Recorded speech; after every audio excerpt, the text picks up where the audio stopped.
Virginia Franco, Chief Jack Kelly. Storyteller, amazing journalist. I'm so glad to have you on the podcast today, or the LinkedIn Live show today, however you want to call it, because everything is backwards. So I understand where Coachero, our new startup, of course I have it, the words background, the letters all wrong. So it's Coachero. If you're seeing this upside down, backwards, whatever it is, okay?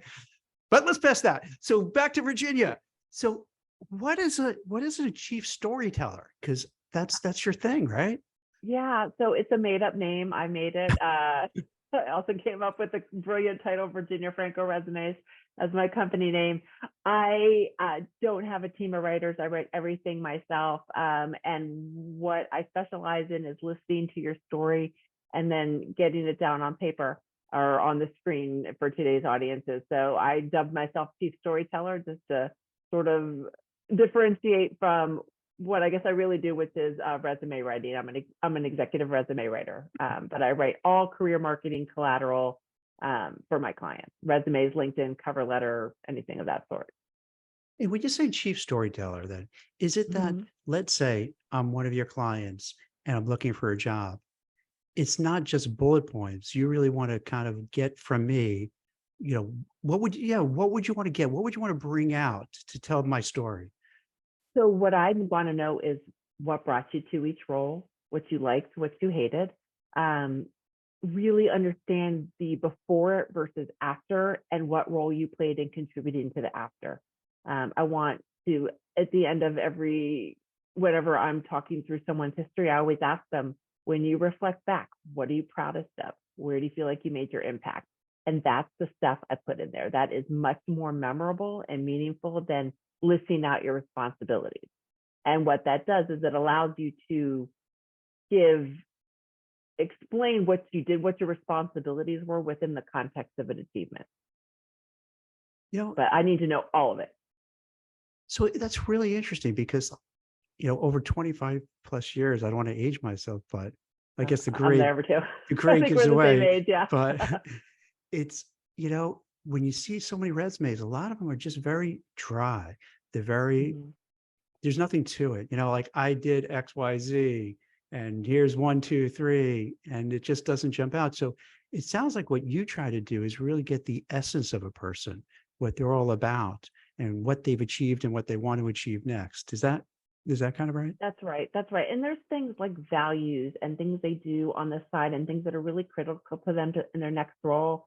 I just spoke with someone today. I'm going to be working with her in a few months. And she said, look, I've been doing this a long time. I'm not going to just leave for anything. So I need to work for a company that leans really heavy, that talks the talk with DEI, that's where career advancement is really important. And so I want to hear how she lives that role, how that part is part of her day in and day out job. And I include that in the story that I'm telling.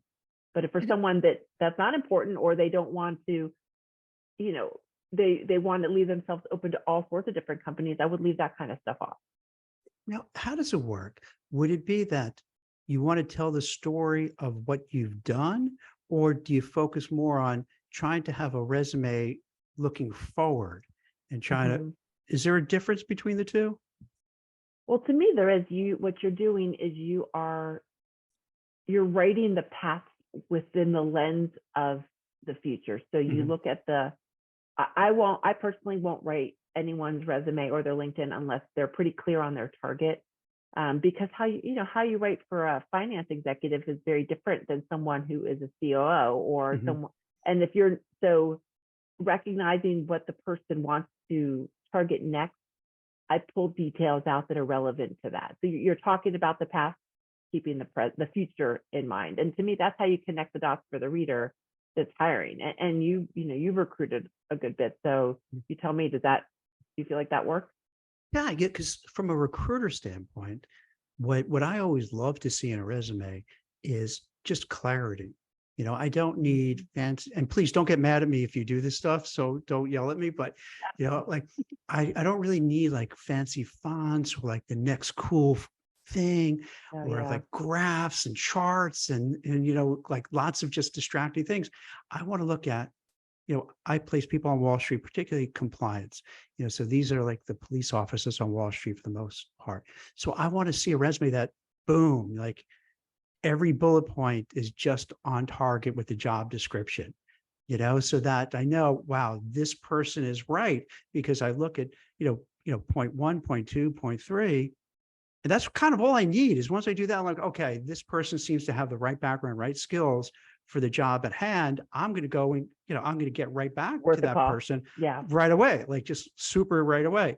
And conversely, if it's just jumbled and it's not clear and it just doesn't make sense, it could be the right person, but I don't have the time to, if I can't figure it out, I just got to move Well, on. what you said about not having time, that describes Yeah. 99.2%. Everyone but our mothers, I think, is in a rush when they're reading these documents, right? Yeah. And you and I are in agreement that content needs to be king. Yes. It's one of the issues I have with a lot of the templates that you see out there is that they're so graphic heavy that they leave like this much room for the content. I have used graphs and certain charts on occasion. It depends on the industry, it depends on the role, but I will not put a graphic in there just for the sake of a graphic. It's when it quickly tells a story. So for instance, someone in sales, maybe these were the revenue figures in 2017, 18, 19. I might write those out, but it's really easy to depict that on a graph. That's a good idea. It saves the reader time. So I'm thinking about the reader the whole time. But look, putting graphs and charts is a hard thing to do on your own. If I'm not a whiz bang person at Microsoft Word, I'm probably not going to include that. It's more important to be crystal clear with your bullets and the content that's in there. I never thought of that before, Virginia, but something? Let's say I was hiring for salespeople, and you would write a resume for someone that has a graph, and you would show a chart from when they started to like what they're doing. That would probably be super helpful, because you don't even need to read some of the parts, because you're going to see how that person progressed in terms of meeting and exceeding their quotas through a chart. Sometimes that's even better, right? It's a quick read. The caveat is that if you are uploading it online, the software can't read what's in the graph in the text boxes. So I do make sure to put that information elsewhere in the text. But it's all about facilitating a skim read. And what you were saying about not being jumbled up, that's facilitating a skim read. A chart in certain instances does the same thing. I run everything I write past my phone. And if I can't scroll with my thumb and get the salient points in 10, 15 seconds, then I go back to the drawing board. I didn't think in those terms. So I don't know the data on it. I'm not sure. Maybe you have it. Is it really more like almost everybody looks at these things at the phone now? Because I gotta admit, I'll look at my laptop. It's easier. Yes, I'm not gonna. It's easier for me.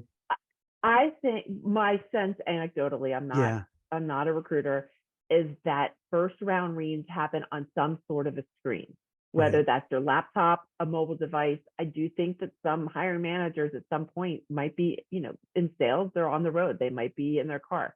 But you still need to count on old school printing out down the road. And so what I always tell people is that anything you write for a screen read still prints out and it's easy to read. It's when you write for print that things don't always convey, like stuff. If you print something out, we've all read books with paragraphs and just that, you can read it.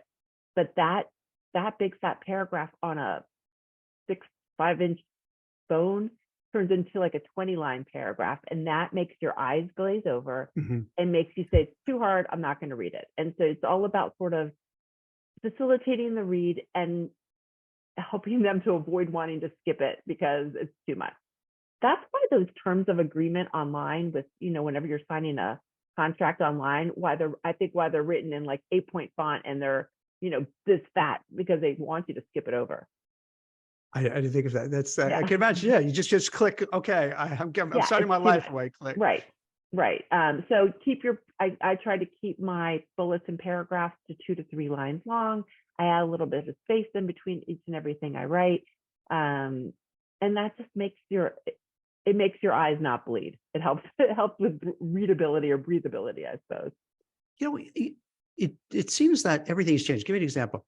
The articles I write for Forbes, when I first started writing it, I was pretty bad and, have like, just keep going on. And then one of the editors were saying, hey, people just look at their phone when they're doing it. So you should cut it up in that you have like, a bold title, then a little something, then a bold title, something, because most people, like you said, aren't really looking. They're not on a computer. They're not on a laptop. They're looking at their phone and then just scrolling through. Mhm.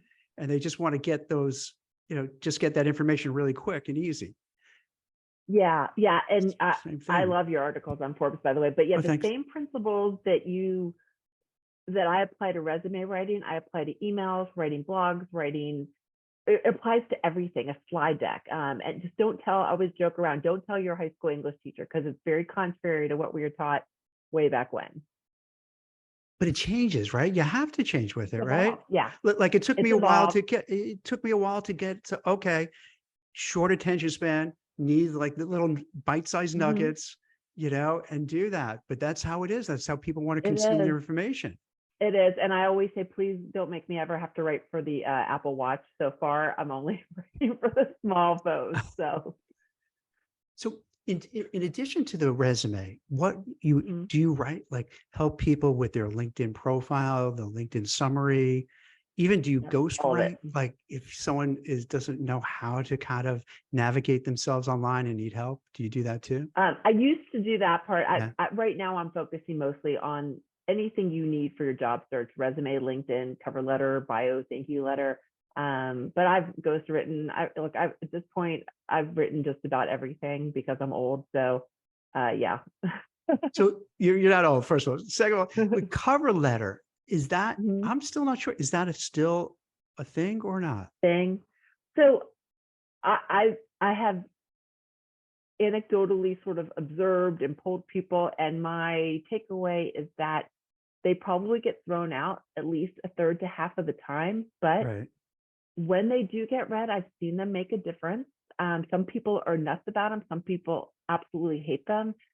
Where I feel like they're really, really beneficial and almost more needed than not is if there's I guess, an elephant or in the room or something that someone's going to be asking, like, why are they making this move? Why are they switching to this industry? Why have they been out of work? Like any things like that where you just want to answer something and cut it off at the pass. To me, the cover letter is a great place to put that in there. Yeah, that makes a lot of sense because oftentimes you can't, there's something missing from a resume. You're not sure like what happened there. There's a gap. You're not sure. Mhm. And it sounds like, so what you'll do to help out your client is to really fill those blanks in and say, hey, here's why Right. they're gap, or, you know, here's why I would take this job in California, even though it's not remote. Here's why I would, move over That's there. right. So That's then right. they It's get, makes controlling. sense. It's controlling the narrative. And to me, there's no real downside to having a cover letter. Worst Mhm. case, it can turn out, but what if it doesn't? And what if it makes a difference? But I also feel like probably half the reason people throw them all out is because a lot of cover letters are sort of not very good.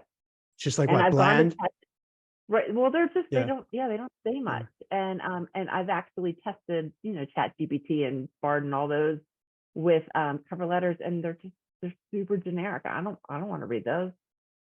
I imagine you don't either. So It's fun using it because to me, yeah, it gives you, nothing's worse than you look at a blank piece of paper and you're like, got to start from scratch. So if you where could to actually start? have Right. stuff right away, then it's like, oh, this is way Yeah, easier now. Now that's right. I have something to work on. It's a great starting point for writer's block for sure. Now, with LinkedIn, as you mentioned, um, I find a lot of the bios, and I'm looking through the lens for me, personally, everyone Mhm. goes and does for their own thing. I would be looking for candidates for the most part, right? And oftentimes with the LinkedIn summaries and bios and profiles, I gotta tell you, a lot of time, I don't even know what they do. Seriously, like I gotta like scrutinize Yeah. it. And then if I gotta kind of really scrutinize it, it's like, once again, I'll just move on. So what do you do to help your clients? And I know you can't do it for everybody in the world. So Right, some right, people are going to do it themselves. right. So for yourself, what you do, but then to give advice to the audience, like what should you do on your LinkedIn profile to stand out, to make sure people know who you are and what you do, and how a recruiter could find you, an HR person could find you, a corporate in-house talent acquisition person could find you? Sure. So what I think happened is that at the beginning, everyone used to just cut and paste their resume into the profile. Right. And look, you were ahead of the game back then because you were on the profile where lots of people on the site when lots of people weren't. Then people got the word has gone out. Oh, you need to customize it. You need to tell them about yourself. And then they went off the deep end with telling so much crazy stuff about yourself that then you look at it and you go, I don't know what you're targeting. So what I do when I'm writing the sections is the first thing I do is I do a deep dive of I use the resume builder tool and some of the other tools on LinkedIn to identify what the keywords are that I want someone like you to search to find the person under. Then I make sure to fill out as many sections as possible. So the headline gets filled out, the about section, the experience section, the education, and the skills. Those are the 5 that absolutely need to be filled. And then if you can fill out more like honors, awards, certifications, all that, then great. Keywords in the headline can make a big impact. Keywords in the job titles can make a big impact, and keywords in the skill section at the bottom can make a big impact. So based on my search, I make sure to weave those in there. So the headline will list the role that they're targeting, and maybe you have 200 characters to play with. I will include details about the person that weave in those keywords. With the about section, what I like to do is identify unique strengths and traits of someone, but then I go to the job postings. And when you sort of see 3 or 4 postings about that someone's interested in, 9 times out of 10, there's common themes, there's common phrasing. And when you see it, that is your telltale sign that that's what they're looking for. So I weave that into the person's story, and I do not like using adjectives to describe people. I feel like they're so overused. They don't pack a punch, but I will replace adjectives with little bits of information that are unique to someone's particular career history. So in the about section, I might lead off with 2 or 3 lines that say, this is why people come to me. When companies are looking to scale and grow, when companies are needing to, now I'm drawing a blank, but whatever it is that time and time again you're brought in for, that's what I'll lead off with. Then I will, because you have 2,000 characters to play with, and if someone's sort of hooked, they'll keep on reading. Then I'll go into things that sort of say, these are the things that companies can count on me for. Here are some things about me that you might not know. And that's where you can bring in some of the other stuff around your background that align, that maybe help to tell the story, make you unique, but reinforce your brand. I don't know, let's say you've worked on a farm, and so that work ethic is really important, or you were in the military back when, and so your leadership skills are second to none. That's stuff that I'm going to weave into the paragraph. Then with your experience, I want to make sure to highlight your before and after story with each of the roles. The caveat to that is with your current role, you might not be able to go into a deep dive of, if things were a hot mess or there was big turnarounds, you can't throw your company under the bus. So what I will do is write that current experience in a way that positions you as a really good brand ambassador to your company, but also a good candidate. So I will tell the reader why you've been brought in, and share what I can share that still paints the company in as positive light as possible. That's what I do when someone's currently employed. I love that. Does that answer your question? Yeah. If we could just kind of, okay, yeah, go a little bit more deeper into it. So sure. if you're leaving the company, it's always that awkward thing that you don't want to badmouth your former boss and coworkers, because that just it's not a good look. Bad luck. But so what you're saying, you could kind of, like smooth it out to say kind of sort of that, but not really saying, hey, my boss is a micromanaging jerk. Right. Or, saying, or the company was in the gutter when I got there and now it's not. You're not going to say that, but there's a way to talk about transformation and things like that that you can certainly show. And the second part, it sounds really interesting, is telling that story, like a little tidbit about you personally. And as you were saying that, I'm trying to think when the last time I saw that on a LinkedIn, but I don't know if I see it too much, but I would like to see that because It that, has to right? align back to what you're targeting. Yeah, Throwing it out there for just for the sake of including it, right. then you might lose the reader. But I try to just pick and choose what is relevant to the target. So relevant would be if you have an interesting anecdote, story about yourself, something you've done that's very Mhm. unique and different and stand out, but it's just not a story. It relates to your career and why somebody should look at you and hire you, then use that, right? Right, and it's more memorable. It makes you more memorable. It's those sorts of details are the things that click with people in their brains, and that, yeah, they make you stand out. You think people don't do that enough? Because let's say on LinkedIn, there's always this is LinkedIn, not Facebook, or this is Mhm. LinkedIn, not Twitter, or whatever it may be, so that they're almost conditioned, oh, I have to be this corporate robotic person and I got to fit in this, slot and be in my lane and not do anything. But what you're I suggesting mean, is kind of go outside a little bit, but make it make sense. well, again, make it tied to what you Yeah. want to do next. Sometimes people, like if someone is really passionate about, maybe it's not a detail about their childhood or whatever, but maybe it's if someone is really invested in leadership and mentorship, then I might have a section that talks about their philosophy around leadership. So that allows the reader to see a flavor of what makes up that person, from a personality standpoint, but also ties back to what they can do for the company. All right. Don't make fun of me of this. Yeah.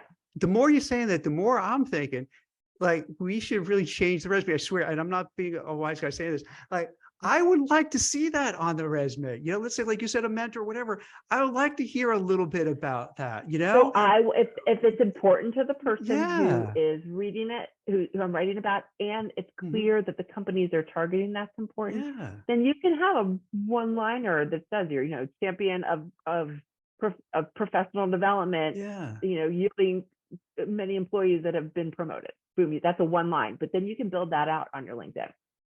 Now, what should you take out of like the Mhm. LinkedIn profile summary or resume? Are there certain things that you would feel is like taboo? And I don't mean over the top crazy stuff, but just certain things like Yeah.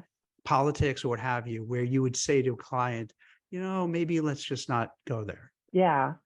So to me, it depends on how much those details are deal breakers. Right. So if to me, it's all part of your brand, and a brand can repel or can attract. And if you want to have a brand that's a little bit more neutral, that doesn't offend anybody, then there's things you leave off: politics, religion. Again, depends on where you live Mhm. too. Like in the South, religion is a little bit more accepted than other parts of the country. Um, if you absolutely do not want to work with someone whose views do not align with you on those topics, then you do include it. When the whole vaccine question came out back when, what I said if you won't work somewhere where vaccination is optional, then you need to have that on there. So I pick and choose based on what the person wants. Other things that I leave off are things that aren't really relevant. Lots of times, if you're making a career shift, for instance, you're not going to include the stuff from your role that is not relevant to that new role or that industry. If you 18 years ago took 2 years off and you scooped ice cream at Baskin Robbins and you're targeting the CTO role, that might not be relevant. So it doesn't matter. I'm including that. I take that stuff off. So again, you're writing about the past Right. with the future in mind. You mentioned before a little bit ago about skills, to put it Mhm. there. I hear so much now about, hey, we're hiring for skills. We're doing this for skills. But is that really a thing? Because when I find out they'll say that they'll hire for skills, but then they like, nope, we want you to have that actual experience. Yeah. What do you see? Like, is that, I think they want both, right? yeah. Ideally. So I'm never going to not write about both. I'm going to include the skills. I'm going to include whatever experience I can and try to tie the two together. short answer. Yeah, yeah, I get you. What do you It's just, think? I don't know, because I can't tell you how many articles I've seen and LinkedIn itself saying, oh Mhm. yeah, we're like promoting the sense you have to have skills, skills, skills, skills. But then, when I see from, from recruiting, or from I hear from candidates, it's not about the skills. It's like Yeah. you have the exact, and Well, this is what goes back to the resume too. They look for the exact, it has to be like they look for the like fit. the And job description, recruiters, right? you're charged with finding the Yeah, closest candidate match. So exactly. that is a different ballgame. Um, to me, if you lack the exact experience, Yeah. what I do is I try to find the experience that is closest to that and Mhm. show how it's transferable. Because people, it's you're a riskier proposition. You're a riskier candidate if you can't show that alignment. Right. And my job is to try to make it so that it's the closest match for people like you. But I do feel like your best bet at Mhm. making headway with someone that is where you really don't have the experience is to try to speak with decision makers and make the case before them.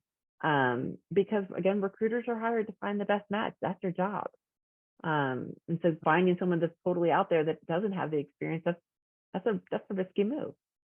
Do you have, speaking of risky moves, do you have to Mhm. do something different if, let's say, you're burnt out, you're at the end of your rope, and you just don't want to do the same thing anymore? Now you have to pivot or even reinvent yourself. Like, how would you do that in a resume to come across and say, okay, I know I don't have, I don't do whatever, but gosh, I gotta get, I gotta I get out gotta what I'm get out. doing. Yeah, I want to do something yeah. completely different. Have you worked with executives like that you just have to somehow put a story together to make sense? So usually what I do though is someone is really struggling to figure out their next Mhm. best move. I have a list of people that specialize in helping people figure that out, get real career clarity. But I recommend people that just have got to get out if they want to land as quickly as possible to pick something that is really closely ancillary to their industry. So let's say they are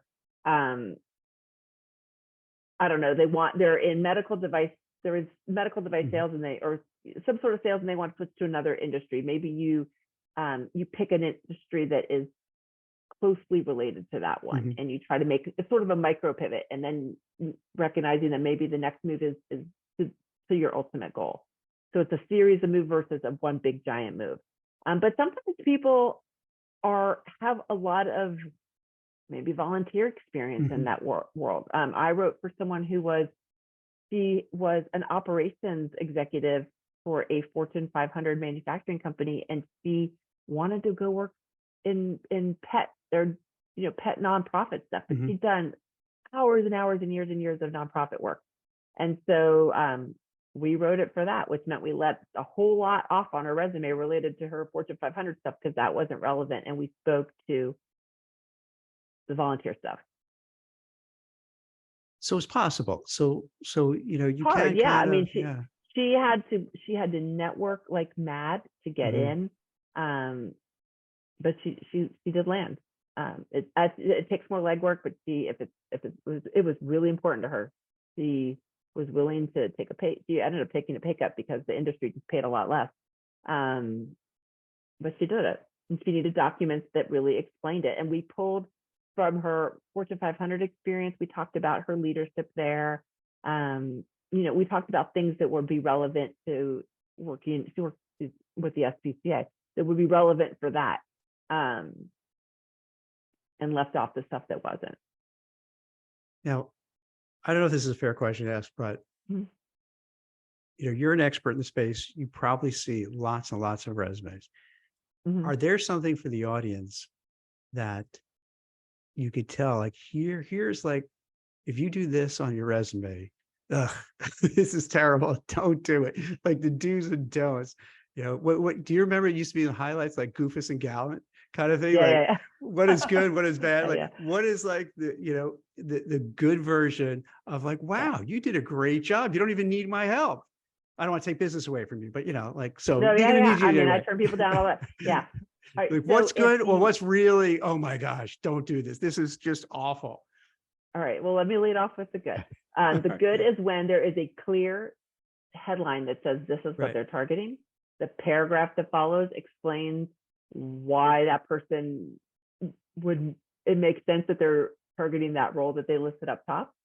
If their experience is in reverse chronological order with the most current stuff first, all the way to the end, and that the bullets that they have chosen reflect the things that they are proudest of.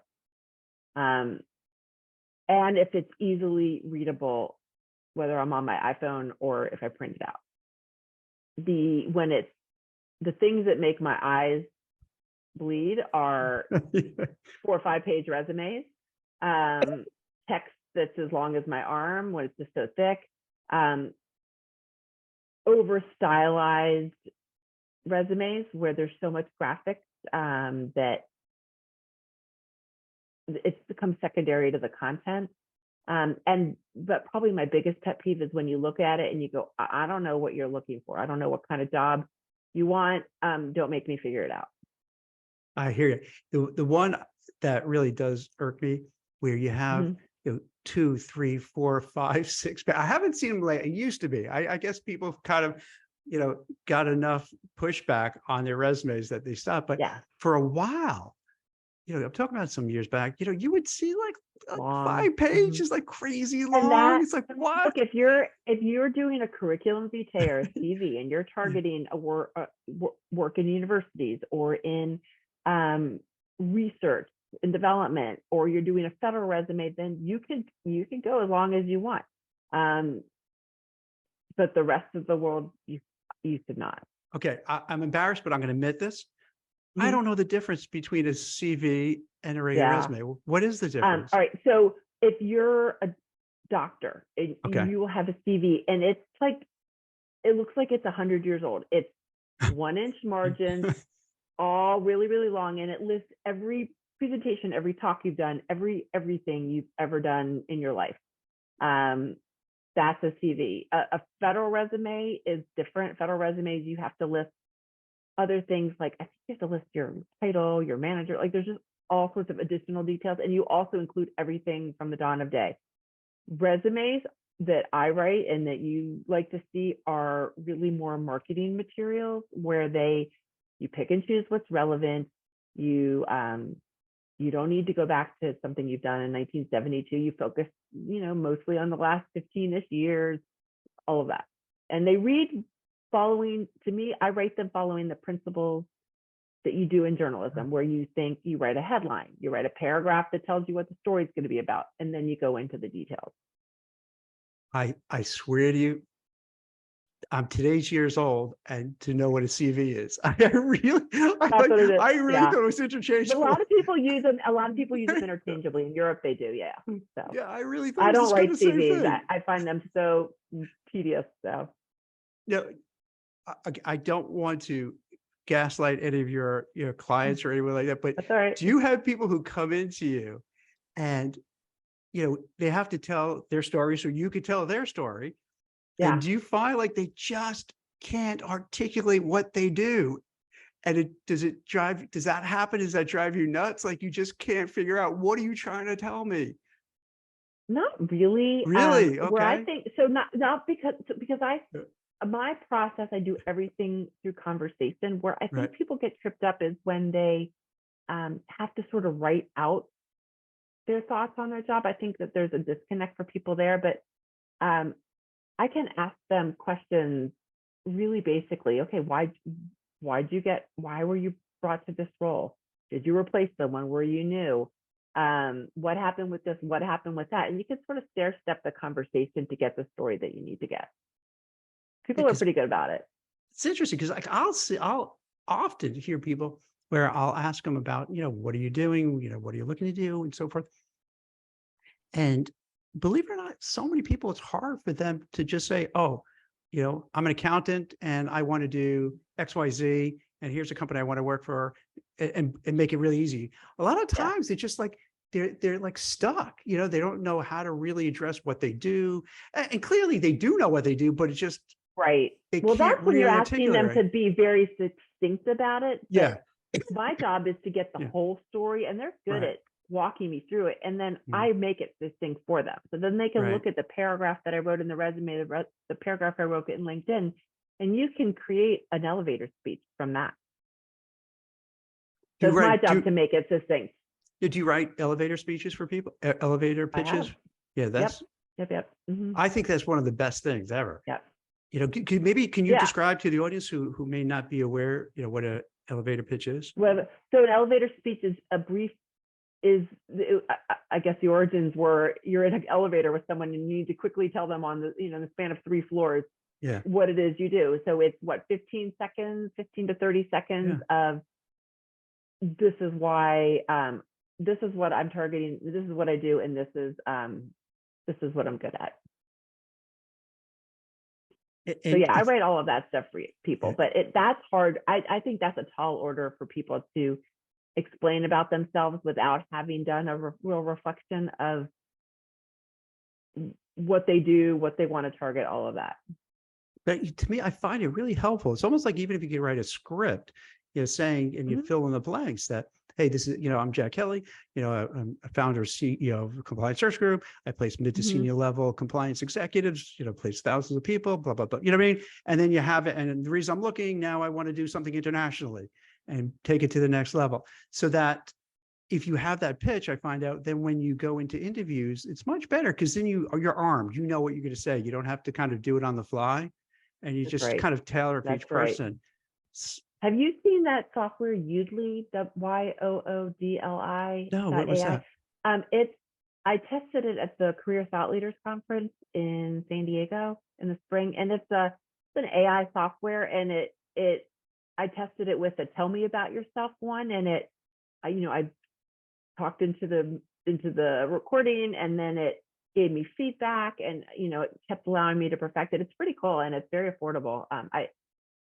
I think that if you have like a solid resume on LinkedIn, you can sort of take the ideas and spit them into the system, and it'll help you to refine that message for people that are trying to do this stuff on a lean budget.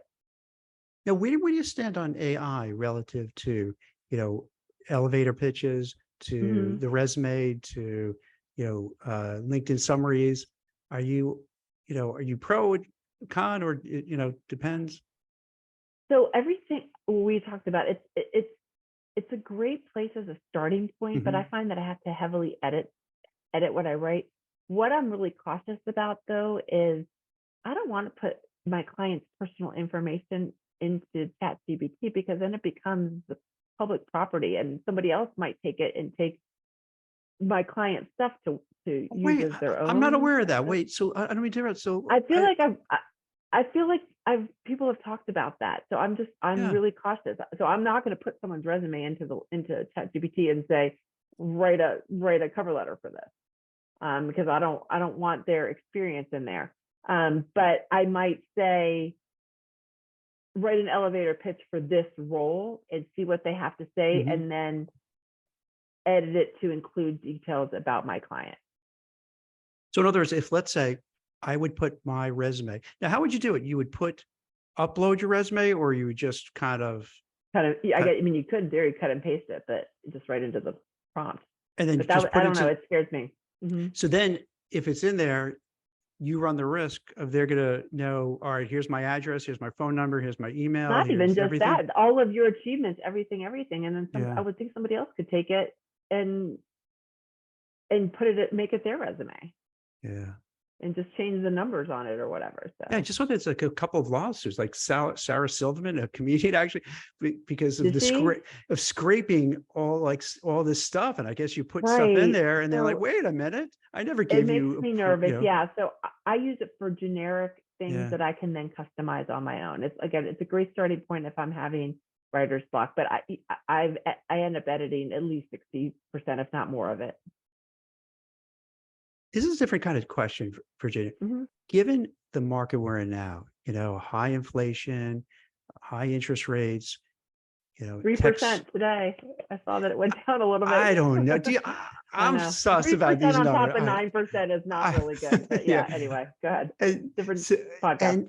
And do you find it where it's like people are different depending on like what's going on in the market. Like when people come into you now, are they more freaked out and scared than they were, let's say, maybe after we got out of the pandemic and things started looking good a little bit? Like Yeah. what's the So vibe check? definitely people are more freaked out, more nervous about losing Yeah. their job. But the interesting thing is that, or the good thing is, the things you need to do to stand out in a really strong market are the same things you need to do when the market's tight. Because when the market was great, everyone is just, oh, let me just test the waters. And so you're competing against the masses, where when the market's tight, then you're dealing with people that are maybe less opportunities. So you need to stand out and do the same things. What I am seeing is people coming to me saying, I'm a little nervous about my job. I want to be prepared just in case, versus I like my job, but I want to see what the next opportunity is.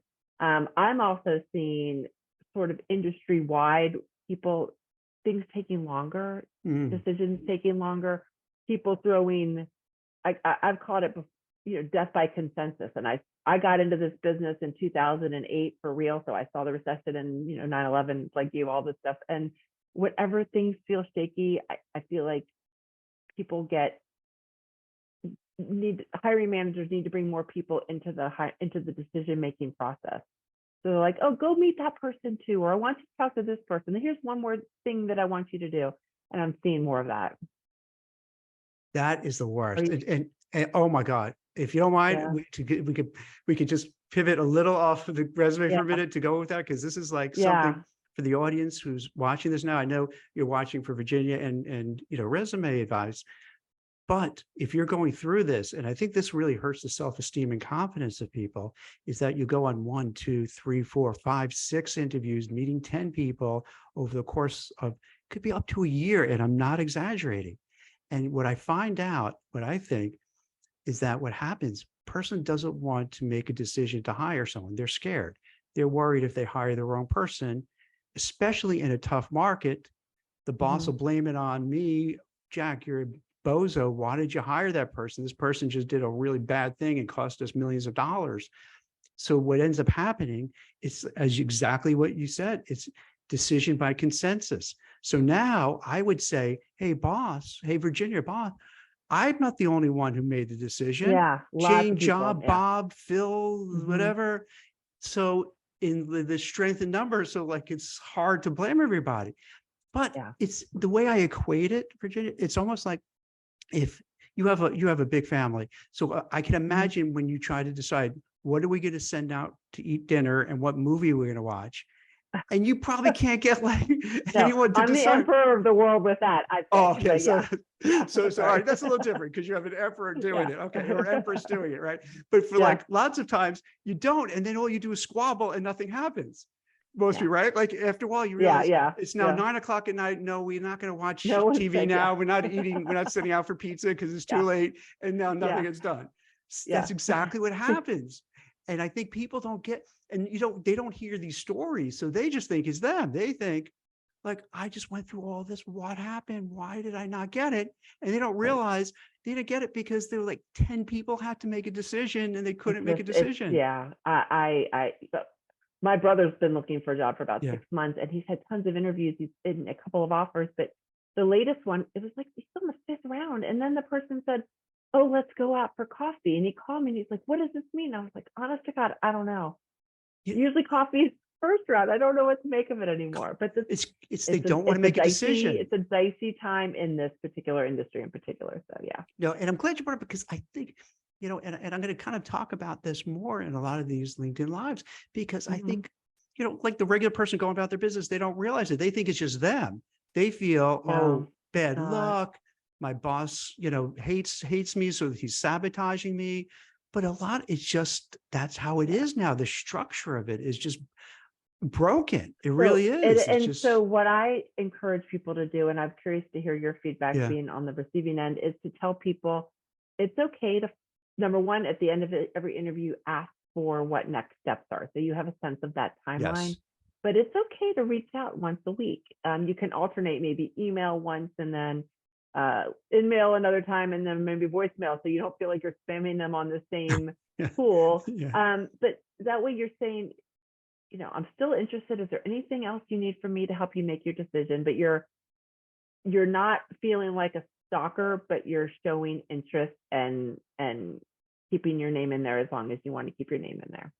What do you think about that? 100%, 100. I agree with you 100%. Because what ends up happening, I hear so many people say to me, even just people like who I know who are looking for jobs. I'm not representing them or anything. They just they know what I do for a living. So they pick my brains. And, should I reach out? What should I? Yeah. Because then they don't reach out, and then more time goes by, and then it gets awkward and it gets weird. So yeah, I mean, I think I know. I think it's only fair if you invest your time, your energy to go through this emotional roller coaster. I think it's fair that you can send a text, you can send an email, you can give a phone call. And I think it's only fair that someone in the organization will pick up that phone call and answer your email and text. I don't think that's That's outrageous right. to And ask. if they get really frustrated with you, then maybe Yeah, that's a sign of what's going on there, and maybe that's not the yeah, right place for you, I agree. which Agree. is hard. I know. No, but it's true. It's like if this is how they're acting to you and you're not even there, Yeah. and they're stringing you along, then why would it change once you start working there? What are the odds it's going to Right. change, Right. right? Right. Right. It's Uh, obviously a high stress time for that company. So what have I not asked you about the resume, about LinkedIn writing, or just in general? Because you're not just, a storyteller and a resume writer, but because of what you do, you speak to so many different people from so many different walks of lives, senior executives, what have you. I'm sure you have family, friends who hit you up. Are there things that that you feel would be really cool to share with everybody, different insights? This isn't really related to writing your Yeah. documents, but to me, it's really important that your network be very Mm, diversified. Um, Everyone, whether you're job hunting or not, needs to have in their network people a couple levels above you, people a couple levels below you, people that are recruiters, people that are hiring managers. That way, when you do need, and you need to keep up with them, that doesn't mean you need to talk to them every day, but maybe certain make it a point in your life twice a month to reach out to someone. How are you doing? What's going on? Whatever it is.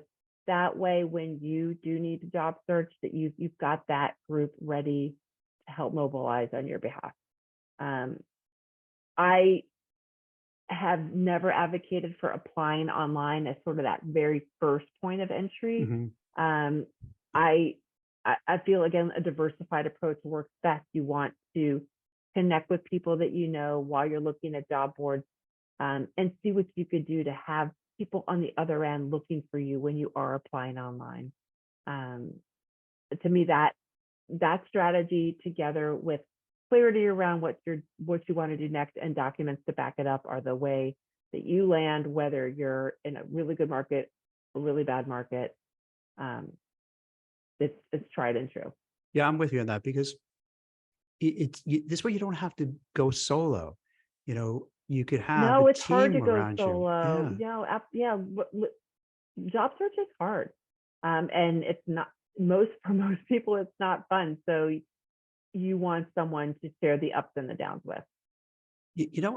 I'm curious what you think about it.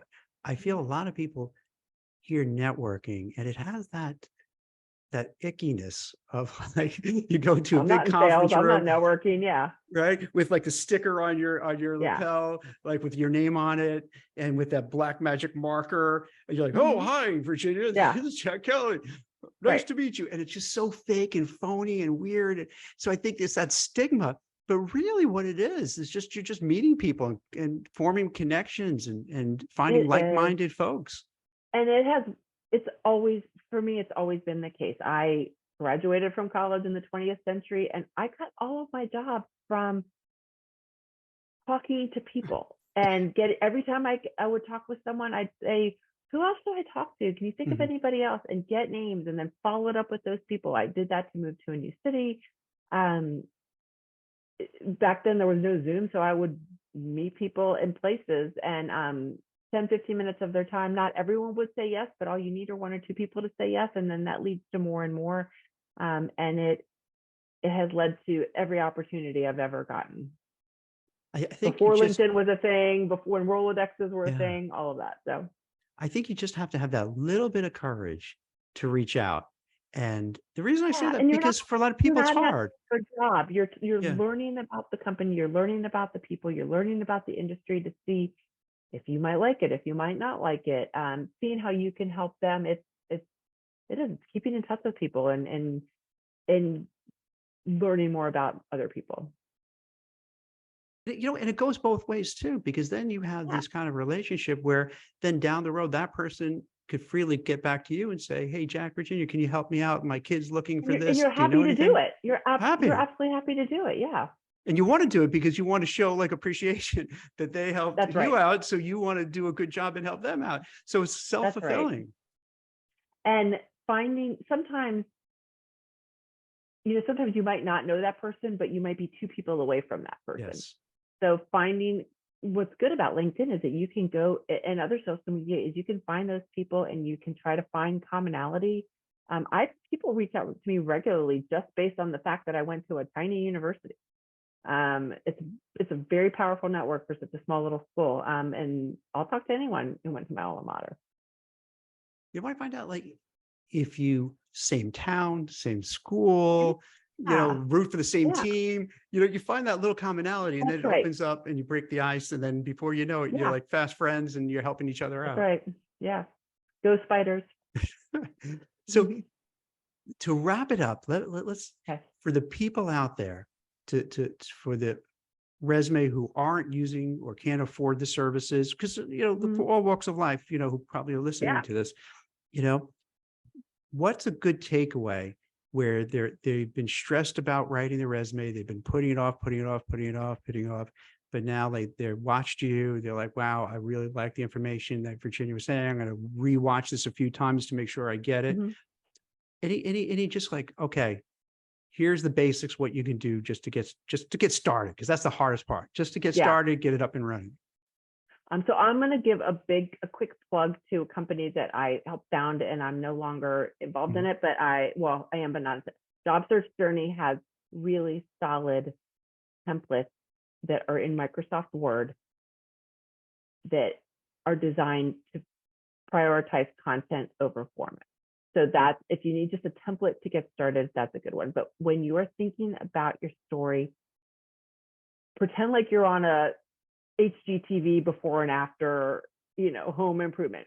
What did it look like when you got there? What does it look like now? How did you help to get it from before to after? And the answers to those questions are what you're going to put in your resume. And would it be similar when you're writing you're trying to figure out, I got to update my LinkedIn, I left it, it's kind of old and not right. Yeah. So LinkedIn, it's the same themes. It is basically, it's the same, a lot of the same content. There's, again, with LinkedIn, you might not go into the same level of detail, but it's high level before and after stories. This is great. You know what? Thank you. You asked good questions. Well, because this is one of these things, that the resume is so mission critical for everything. And it's kind of frustrating that's kind of, you have to have like a really good resume to get noticed. And so, like, this is it. Like, people don't know what to do. It's an important piece of the puzzle. Yeah. It's a really, but the other pieces are also important. The who I think is in getting in front of people, that's just as crucial. Otherwise, the resume goes into cyberspace a lot of times. So, it's really hard to write about yourself. So don't beat yourself up if you can't. I didn't write my own resume. Really? No way. It's too hard. My own blood, sweat, and tears. I would never do it. Well, it makes and that's exactly what I think for most people. Like, this is something you want to put off because it's like uncomfortable, it's weird. You have 100 other things you'd rather do. That's right. And people that are good writers call me and they'll go, I'm so embarrassed because I write for a living and I can't write my own. And I love working with those people because it makes the editing so much better. They can edit the heck out of it and take it to the next level. But it's just getting that first story down is tough. Oh, all right. I lied. I have one last question. Okay. What do you think? Because I've always recommended to people you have like a core resume, but Mhm. then tailor it towards Pick the and choose. job you're doing. Doesn't mean you have to start all Mhm. over again, but just kind of make another version off the first one that tweaks it and just drives the point home. Like you don't have to say anything you didn't do, but you really want to put Mhm. that front and center. What do you think about having, a core and then different resumes for Right. different types of roles? So I've seen people do that Yeah. effectively. They have a list of bullets and they might pick and choose that. What Yes. I do when I'm writing is I ask to see several job postings so that I can find the commonalities. And then there are the way that I go about, or how I tell my clients to customize it is I say, tweak the headline at the top. If you have a skill section, you can add or remove based on what you're seeing. And then with the bullets, I recognize that people, when they are, particularly when they're skimming and they're online, they read the first one, then the last one, then stuff in the middle. And so I might move certain ones up and down based on whatever that job target is. Because I didn't know. Wait, so they'll read the Yeah, so first people one and the last online one? they read top, bottom, middle, and then left, right, middle. Wait, Just wait, because wait. we're like Wait, squirrels when we read wait, online. We're you're blowing ADD. my mind here. Wait. Okay. Like, so whether like it's a resume or just anything, like they'll read the first point. So not as much in print Yeah, because yeah. print we're trained to read books, right? You go top, Okay, bottom, right. top, but on screens we jump around, and when we're looking at lists, Yeah, watch yourself do it. It's fun. You read the top and then you jump to the bottom. I'll check that If out. you Like I, happen to have extra time, you might go to the second one, but people rarely go to the third and fourth. And then when you're looking at huh. like a bunch of things in a row, they do bookends. They would do right, left, and then middle.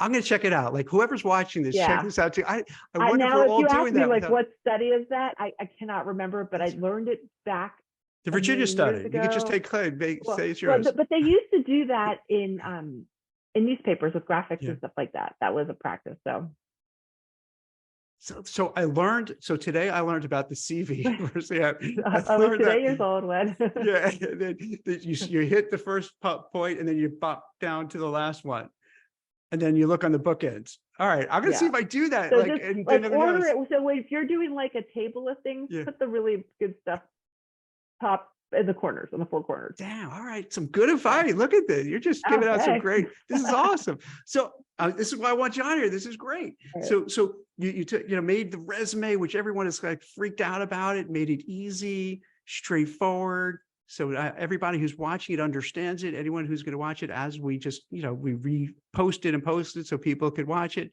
So this way, there's no excuses that they can know how to do a resume, not to be worried. They have Virginia on their side and just listening to her calm, rational way of doing things. So this is fantastic. And you're going to help a lot of people, because for a lot of folks, like, that I know that it's misery. It's all so hard. So you just made it like their life much easier. So this is Oh, well, terrific. thank you.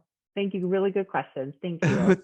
Well, thank you. Great answers, So this is your part. This was amazing. And this is what I'm trying to do with these lives, to really just have experts like yourself, give these insights, that you wouldn't know unless you're an expert and you do this day in and day out, day in, day out. And I love you. You're getting guests that are spanning the gamut. They're just, Yeah. I love that you're tackling all topics. Because job search is a process. There's not exactly. there's different places where it breaks down. Not everyone needs a resume. If you're getting tons of interviews, you don't need me. You need someone who specializes in interviewing. And what I'm going to do, so don't laugh at me, because we're going on vacation for a couple of weeks with the family. Okay. But we've been going, this is going good with the LinkedIn Lives, and I feel it's interrupted, but we've done LinkedIn Lives during like the pandemic and before. So I was thinking of just re-earth those. Do a best of. Because that could be interesting. It's only 3 years ago, but like the world was so different. I know. So That's when you and I first met at the first online conference. Yeah. Like when we were in big time lockdown. The Hope Summit, right? Or was there another one? Yeah. I think maybe it was that. I can't remember. You moderated a thing I was on. So so it's like, it would be interesting. So this way I could keep keep it going, right? Because you know what? Yeah, there you go. Whether you're exercising to whatever, you always want to keep it moving and don't stop. So I'll kind of unearth the best of, and it'll be interesting.